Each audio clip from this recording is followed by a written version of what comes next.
Today's world is faster, more connected, and more influenced by technology than ever.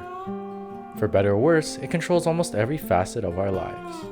But a new kind of technology is running rampant in today's world: automation. But what exactly is it?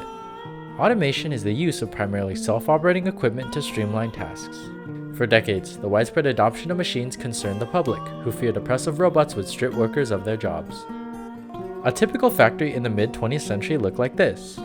While robots weren't very popular, some companies had begun to employ the first rudimentary automatic systems. Fast forward to the present. Robots are being used everywhere, from automated call centers to performing surgeries to manufacturing cars. These mechanized arms are a common sight in factories all around today's world. The problem? They're completely unmanned, powered solely by artificial intelligence. Some would call the adoption of automation the dawn of a new age. Others deem technology a threat, the robot revolution. But what truly lies ahead? With technology's continuous integration into our lives, many are quick to label automation a net positive to society.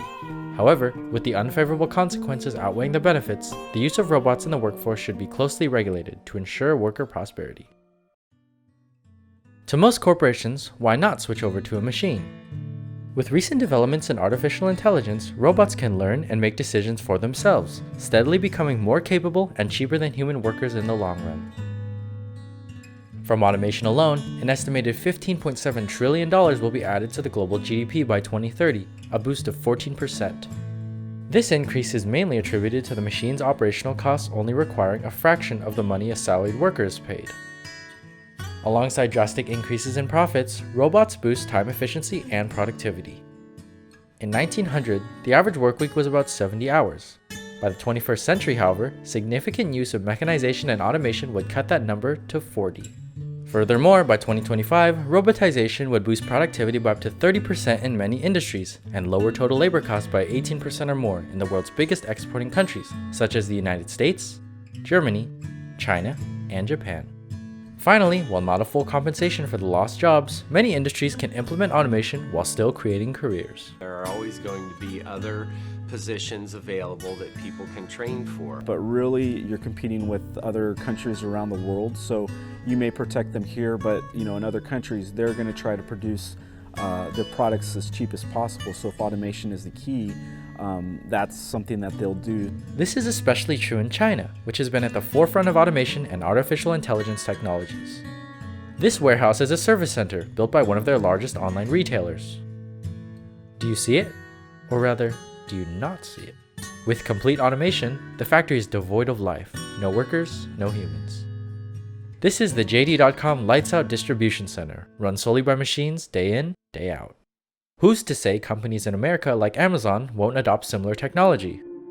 To some employees, automation is threatening to their future role in the workforce, and they have ample reason to be worried. Right now, obviously, we're not at the level where we can automate certain specialized types of jobs, but I think still autonomy is a threat to a substantial part of working class people in America. Even Elon Musk, billionaire and CEO, expresses his concerns for a future filled with artificial intelligence.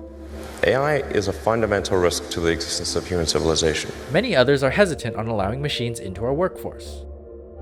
We all have to be thinking about not just new industries, but also the millions of workers, many on the lower end of the economic spectrum, who could have their jobs or ways of life disrupted by AI. By 2030, Oxford Economics estimates that 20 million manufacturing jobs across the world would be displaced due to automation.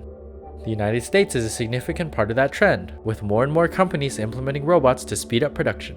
The Oxford Economics Robot Vulnerability Index predicts that the states at the highest risk of labor disruption include Oregon, Texas, Louisiana, Indiana, and North Carolina.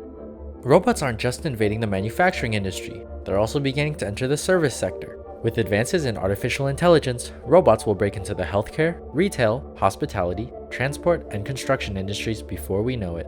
Automation where robots handle personal information poses a concern for the privacy of consumers. Oh yeah, there's definitely risk to security. I mean, anything that's connected to the internet, provides the potential for people to be able to access those pieces of equipment.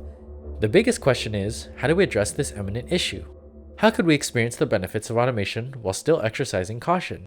There's actually a lot of lot of rules and laws that still need to be created, right? Because we still don't know fully how AI will affect everything. The robots should work alongside workers, not in place of them. There needs to be a balance between the potentially endless benefits and disastrous social dislocation that will come with automation. This is the challenge that our future president would have to solve. And the biggest challenge for your new president, when we think about how we're going to employ more people here, is going to be also technology. Forward-thinking, proactive solutions need to be developed. Whether a rebuilding of America's infrastructure or innovative welfare programs such as the Universal Basic Income, something must be done. The first step to combat this predicament is to strictly regulate the implementation of automation, keeping workers a priority so that society can evolve to tackle the robot, before the machine evolves to tackle the man.